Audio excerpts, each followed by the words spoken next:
네, 단촐하지만 장막을 접고 이주하는 유목민들의 그 이사 과정을 보셨습니다.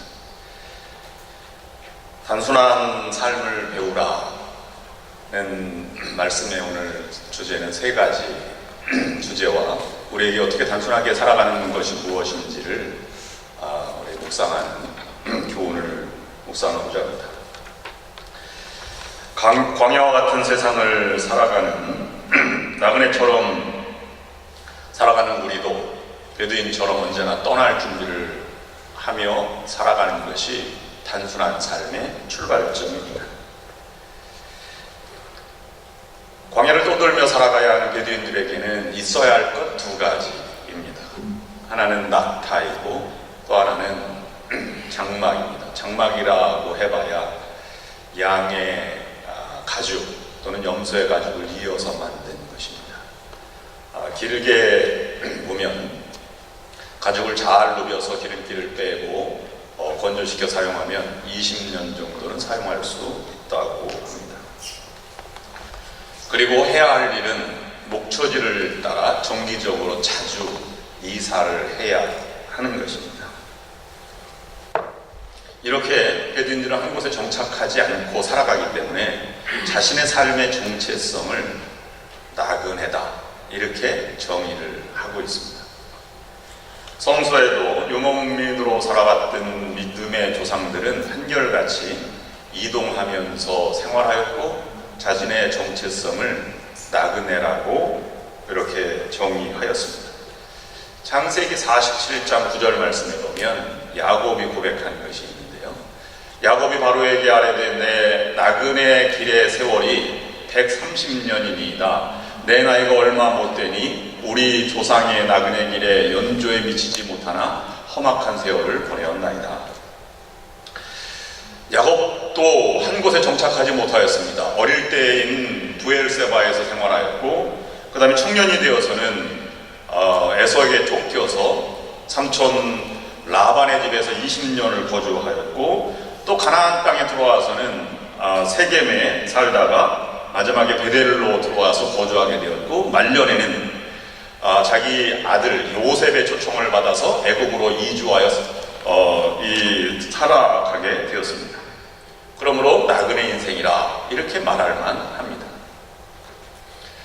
야곱이 말한 것 중에는 나그네라고 하는 것 가운데 조상의 삶보다는 아주 미약하다 이런 표현이 나오는데요. 연주에 미치지 못하는 그의 삶을 고백하고 있습니다. 우리도 지금까지 살아온 것이 참으로 힘들고 험한 세월을 살아왔다고 고백하지 않을 사람이 없을 것입니다. 제가 설교를 준비하면서 어제 우리가 결혼해서 우리 가정이 이사를 몇 번 하였나 이렇게 세어봤더니 7번 하였더라고요. 그것도 옆집으로 이사하는 것 빼고 도시와 도시를 그 다음에 도와 도를 넘어서 한국과 미국, 캔자스에서 이 캘리포니아로 이렇게 이주하는 과정만 그렇습니다. 물론 이전에 학창시절에는 1년에 한 번씩 하숙집으로 옮겨야 했기 때문에 그것은 카운트하지 않은 것입니다. 근데 여러분 우리 조상들에 비해서 우리도 험한 세월을 보냈는데 조상에 비할 것이 못 되죠. 옛날에는 배를 타고 긴 세월 동안 와서 이곳에 정착하며 살아왔습니다. 그래도 우리는 비행기 타고 와서 여기에서 살아온 세월도 험악하다고 말을 하고 있지 않습니까? 그러므로 야곱의 입에서 나그네다 하는 말이 들려온 것처럼 우리들도 우리의 입의 정체성을 우리는 고장을 향해서 가는 나그네이다. 이런 과정이 출발선이 필요한 것입니다. 그렇게 살아왔던 우리가 하나님의 은혜로 살아왔다면 앞으로도 우리의 삶은 나그네처럼 살아가야 되지 않겠습니까? 존 웨슬리 목사님이 감리교 목회자 목사에게 갖추어야 할 세 가지를 말씀하셨는데 첫째는 이사할 준비, 둘째는 설교할 준비, 세 번째는 죽을 준비가 되어 있느냐라고 물으셨습니다. 떠날 준비를 하는 자에게 삶은 복잡하지 않습니다. 가장 근원적이고 가장 단순한 삶을 지향하면서 살아가게 됩니다. 그러나 여러분, 단순하게 살아간다고 해서 쉽게 살라는 말은 결코 아닙니다. 단순한 삶이 더 힘들고 복잡하고 어려운 과정입니다. 왜냐하면 다른 것을 포기해야만 하기 때문입니다. 여러분, 직장 생활하는 것도 단순한 삶을 살아간다고 말하지만 쉽지 않습니다. 어느 누구도 학업에 정진해서 자기의 목표를 이루기까지는 쉽다고 말할 사람이 없습니다. 그러나 그 집중함과 단순함이 우리의 삶을 풍요롭게 만드는 길임을 잊지 말아야 할 것입니다. 두 번째는 유목민들에게 불필요한 짐은 오히려 이주하는 데 방해가 됩니다. 나그네 삶에 도움이 되지 않는다는 것입니다. 단순한 인생의 삶은 불필요한 짐을 줄여가는 것입니다. 나그네는 짐이 없어야 합니다. 우리도 이사갈 때마다 느끼는 것은 내가 이렇게 많은 물건을 사놔한다. 그래서 버리기도 힘든 것이 미국의 이사 과정 아니겠습니까? 그런데도 또 그러지 않겠다고 다짐했는데도 불구하고 이사갈 때면 또 이렇게 많이 나옵니다. 베두인들에게는 늘어날 것도 줄 것도 없습니다. 왜냐하면 가장 필요한 것만 가지고 살아가기 때문입니다. 이사를 가기로 결정하고 나면 1시간 이내에 장막을 거두고 이삿짐을 싸서 우리의 미국의 유월과 같은 그런 낙타에 싣고 떠나면 그만인 것입니다. 이스라엘 백성도 광야에서 그렇게 살아갔습니다. 언제 이사를 갈지 몰랐습니다. 그래서 늘 준비했습니다. 구름이 떠오르면 이삿짐을 싸고 구름이 머물면 이삿짐을 내렸습니다. 여러분, 여행하는 사람들 보면 공항에서나 아니면 관광지에서 보면 우스운 상황이 많이 벌어집니다. 여행하는데 초보자와 아니면 여행을 많이 하는 사람들이 금방 구분이 되는데요. 무엇 때문에 구분되냐 하면 짐 때문에 구분됩니다. 3박 4일 가는데도 이삿짐만큼 그 이민 가방처럼 들고 다니는 사람이 있습니다. 얼마나 어리석은 여행인지 모릅니다. 지치고 지쳐서 구경도 제대로 못합니다. 그러나 여행에 아주 능숙하고 전문가는 배나 하나만 믿고 다니는 것이지. 100년 전에는 우리에게 필요한 것이 200가지였다고 합니다. 그러나 오늘날에는 우리에게 필요한 것이 3만 가지나 된다고 합니다. 그만큼 삶이 복잡해졌고 다양해지게 되었습니다. 나그네는 짐을 모으거나 쌓아두지 않습니다. 새가 몸이 너무 무거우면 하늘을 날 수 없는 것과 마찬가지입니다. 우리도 무거운 짐을 내려놓을 수 있어야 합니다. 인생의 무거운 짐이 무엇입니까? 근심과 걱정, 염려 또는 애착과 집착을 버리는 과정이 필요한 것입니다. 그러면 유목민들은 땅을 사지 않았을까요? 성경은 유목민처럼 살아갔던 많은 믿음의 조상들도 땅을 사기를 했습니다. 그래서 창세기 23장 4절 말씀 보면 이런 말씀을 기록하고 있는데요. 나는 당신들 중에서 나그네요 고려하는 자이니 당신들 중에서 내게 매장할 소유지를 주어 내가 나의 죽은 자를 내 앞에서 내어다가 장사하게 하시고. 아브라함이 헤브론에 땅을 사기 위해서 한 말입니다. 거기에는 두 가지가 있는데, 하나는 나는 나그네다, 땅이 필요한데 왜 필요하냐면 재산 증식을 위해서 필요한 것이 아니라 장사 지내는 곳이 필요하기 때문이다 라고 하였습니다. 야곱도 세겜의 땅을 조금 샀는데 거기에 요셉을 묻었습니다. 족장들은 장지를 위해 땅을 샀지 재산과 삶의 터전을 위해서 땅을 사지는 않았습니다. 그들이 자기의 묻힐 땅 한 평이 있는 것이 곧 전부다라고 생각하며 살아갔기 때문입니다. 그러면 시브리서에 보면 왜 아브라함이 천막을 짓고 살았던 이유, 땅을 사지 않고 그렇게 살았던 이유가 무엇인지를 설명하고 있습니다. 이 사람들은 다 믿음을 따라 죽었으며 약속을 받지 못하였을 때 그것들을 멀리서 보고 환영하며 또 땅에서는 내국인과 나그네임을 증언하였으니 그들이 이같이 말하는 것은 자기들의 본향 찾는 자임을 나타냅니다. 그들이 나온 바 본향을 생각하였더라면 돌아갈 기회가 있었으려니와 그들이 이제는 더 나은 본향을 사모하니 곧 하늘에 있는 것이라. 아브라함과 이삭과 야곱은 부를 누린 부자였음에도 불구하고 세상에서는 장막을 치고 살았습니다. 이 땅에서 아무리 큰 집이라도 하늘에 있는 본향집에 비하면 장막에 불과하다고 하는 것을 그들은 알았기 때문입니다. 우리에게 영원한 하나님 나라의 집이 준비되어 있습니다. 그러므로 하늘에 있는 더 좋은 집을 사모하며 이 세상에서 장막에 살아도 만족하고 감사한 삶을 살아가는 것이 나그네 삶의 모습입니다. 세 번째로, 이 나그네의 삶은, 단순한 나그네의 삶은 주어지는 것에 만족하는 삶을 살아간다는 것입니다. 자족하는 삶이라고 하는 것입니다. 광야에서는 광야만의 생존 법칙이 있습니다. 하나님이 주시는 것에 절대적으로 불평하거나 거부하지 않고 그것을 감사해받아 그것을 활용하는 삶의 모습이지. 우리가 경험할 때에도 우리가 마음대로 못하는 것이 있습니다. 땅콩 회항 사건과 같이 비행기에서는 그렇게 주장할 수가 없습니다. 자기에게 주어진 기내식을 먹는 것이 전부입니다. 군대 가면 더하죠. 아주 보잘것없는 음식이라도 주어진 것에 최대한도로 많이 먹어놔야 고된 훈련도 견뎌내는 것입니다. 광야를 지날 때 하나님께서는 만나와 메추라기를 주셨습니다. 백성들은 맨 처음에 그것이 너무 꿀 섞은 과자 같다고 해서 맛이 있었습니다. 그러나 나중에는 그것이 누린내가 난다고 할 만큼 질려하기도 하였습니다. 느헤미야, 이스라엘 백성들이 다 돌아와서 시온의 회복을 하고 시온의 영광이 재현된 다음에 예루살렘 성전과 그 다음에 성곽이 완성된 다음에 느헤미야가 한 말입니다. 40년 동안 들에서 기르시되 부족함이 없게 하심으로 그 옷이 헤어지지 아니하였고 발이 부르티지 아니하였사오며, 이걸 역으로 생각하면 광야에서 비단옷보다 옷이 헤어지지 않은 걸 감사했고, 또 모래가 들어가 발이 상하는 것을 방지한 신발이 헤어지지 않은 것을 오히려 감사했다는 표현으로 바꿔 우리가 읽어볼 수 있는 것입니다. 오늘 본문 말씀에도 신명기 8장 11절부터 19절까지 있는 말씀에 요약해보면 금은보화가 있을 때보다 없을 때 더 감사한 삶을 살아가라고 하나님께서 요청하고 있는 것입니다. 내가 먹어서 배불리고 아름다운 집을 짓고 거하게 되며 또 내 우양이 번성하며 내 은금이 증식될 때에 두렵건대 내 마음이 교만하여 내 하나님 여호와를 잊어버릴까 하노라. 또 두렵건대 내가 마음에 이르기를 내 능과 내 손의 힘으로 내가 이 재물을 얻었다 할까 하노라.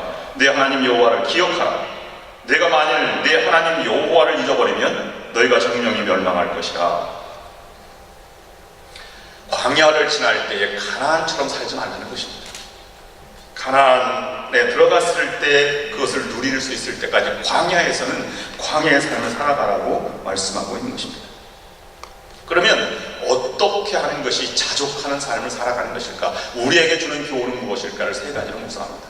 첫 번째, 자족하는 삶의 구체적인 모습은 황금보다 생수를 귀하게 여기는 삶입니다. 광야에서는 황금이 필요가 없습니다. 그러나 생수가 필요한 것이죠. 그래서 황금을 팔아 생수를 사야 하는 것이 광야 생활입니다.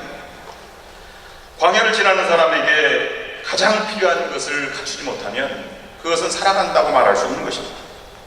그런데 우리 인생의 광야를 지나면서도 생수를 구하는 사람은 많지 않음을 봅니다.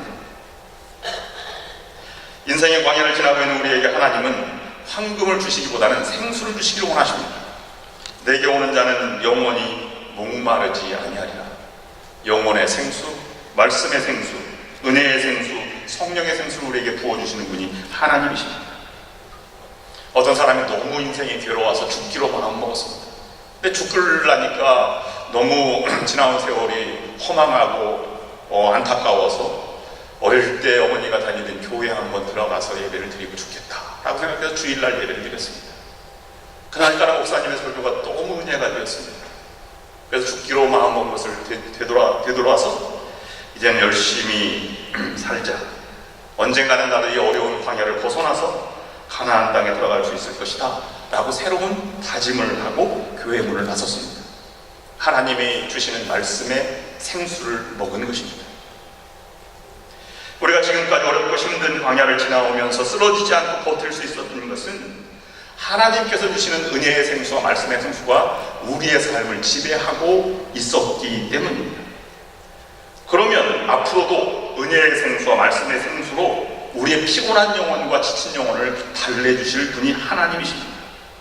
그러니 우리가 세상에 많은 물질과 황금을 추구하기보다는 매주일 나와 예배를 드리고 주님 앞에 무릎 꿇고 기도하는 그 가운데 주시는 하나님의 능력과 은혜와 희망과 이 소망을 다시 되찾아서 생수를 맛보고 살아가는 것을 더 귀중하게 여기는 그런 삶이 단순한 삶을 살아가는 나그네 삶의 모습입니다. 두 번째는 광야에서는 곡간을 짓지 말라는 것입니다. 일용할 양식에 만족하라고 하는 것입니다. 광야를 지날 때 쌓아두면 쌓아둘수록 더 힘이 듭니다. 그래서 쌓아두지 못했다고 불평해서는 안 됩니다. 일용할 양식으로 감사해야 합니다. 광야 40년을 지나는 이스라엘 백성들에게 매일 만나를 주셨습니다. 그런데 사람들은 하나님을 믿지 못하는 사람들 그것을 많이 거두어서 저장해 두었어요. 아침에 일어났던 것이 다 상해 있었습니다. 만나는 모아두는 양식이 아니라 매일매일 거두는 양식이었기 때문입니다. 하나님은 일용할 양식을 허락해 준 것입니다. 그러므로 이스라엘 백성과 베두인들에게는 부자와 가난한 사람 구분이 모호합니다. 왜냐하면 광야는 생존이 더 급한 문제였기 때문입니다. 우리는 많이 쌓아두어야 안심이 된다 이런 생각 가지고 있습니다. 왜냐하면 미래가 불확실하기 때문입니다. 내가 믿고 의지하기 위해 물질을 쌓아놓으면 하나님이 기뻐하지 않으실 것입니다. 왜냐하면 우리가 믿고 의지할 것은 오직 하나님 한 분뿐이시기 때문입니다. 2차 대전 직후에 고아들을 돌보는 일을 한 사람의 이야기입니다. 여러분들 들어보셨을 것입니다. 그날따라 많은 그런 도네이션이 들어와서 풍부한 음식이 배달되게 되었습니다. 그래서 고아들, 굶주린 고아들에게 그날따라 배불리게 먹었습니다. 그리고 잠을 자도록 다 재웠더니 한 아이도 잠을 자지 못하는 것입니다. 먹은 것은 너무 배가 부른데 침대도 아주 훌륭하고 잠자리 이불도 좋았는데 잠을 못 드는 아이들을 보면서 왜 그럴까를 생각을 했습니다. 아이들은 내일은 음식이 있을까 불안했던 것입니다. 그래서 이 고아원 하는 사람이 아이들에게 빵 한 덩어리씩 이렇게 주어줬더니 잠을 잘 잤다는 것입니다. 우리의 삶이 그렇지 않습니까? 광야를 지나는 이스라엘 백성들에게 한 번도 내일 먹을 양식을 광주리에 남기라고 하지 않았습니다. 안식을 전날만 제외하고. 그렇다고 해서 이스라엘 백성들이 걱정하였느냐 하면 걱정하지 않았습니다. 왜냐하면 내일 또 만나를 내려주실 것이기 때문입니다. 그래서 그들은 오늘 먹을 빵이 광주리에 있는데도 내일 먹을 빵에 대해 걱정하는 것은 믿음이 아니다 라고 하는 랍비들의 가르침을 따랐습니다. 하나님은 지금까지도 그랬던 것처럼 앞으로도 필요할 때 필요한 양식을 우리에게 공급해 주시는 분이십니다. 그걸 믿고 살아가는 것이 나그네 인생의 삶의 모습입니다. 마지막 우리에게 주는 단순한 삶의 모습은, 자족한 삶의 모습은 우리에게 주시는 은혜가 무엇인지를 구하고 깨닫고 그것을 간직하는 삶의 모습입니다. 주신 은혜를 만족하고 겸손히 그 은혜를 받아들이고 그리고 그것을 통해서 감사하며 살아가는 것이 자족한 삶의 모습입니다. 아무리 힘들고 어려운 광야 같은 삶에도 하나님은 언제나 그에게 은혜를 베풀어 주시는 분이십니다. 그 은혜를 활용하는 것이 가나안에 들어가는 광야를 살아가는 생존의 법칙인 것입니다. 사막에서도 안개가 낍니다. 근데 이 샌프란시스코 안개가 300일 가운데 360일 다 끼는 건 아니잖아요. 보통 6월에서 9월 아니면 이렇게 많이 낀다고 하는데, 그래서 사막에서도 안개 이슬을 맺히는 것은 365일 가운데 약 한 300일 정도는 이슬을 맺힌다고 합니다. 근데 사막에 풍뎅이가 살아요. 건조한 사막의 풍뎅이는 이슬을 먹고 살아갑니다. 이 풍뎅이가 아침에 이슬을 먹기 위해서 어떻게 하는지 아십니까?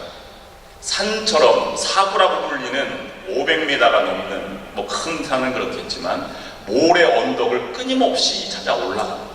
밤새도록 올라가 새벽을 기다리는 것이죠. 자기 등에 아침에 이슬이 자기 등에 맺히면 풍뎅이는 머리를 산 아래쪽으로 향합니다.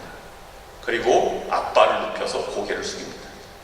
등으로부터 오는 한 방울의 이슬이 또르르 굴러서 입으로 돌아오는 그 이슬을 먹고 하루를 견디는 것입니다. 풍뎅이도 그렇다면 우리도 그래야 하지 않겠습니까? 잠시 사막의 풍뎅이가 어떻게 이슬을 먹는지를 잠시 보시겠습니다.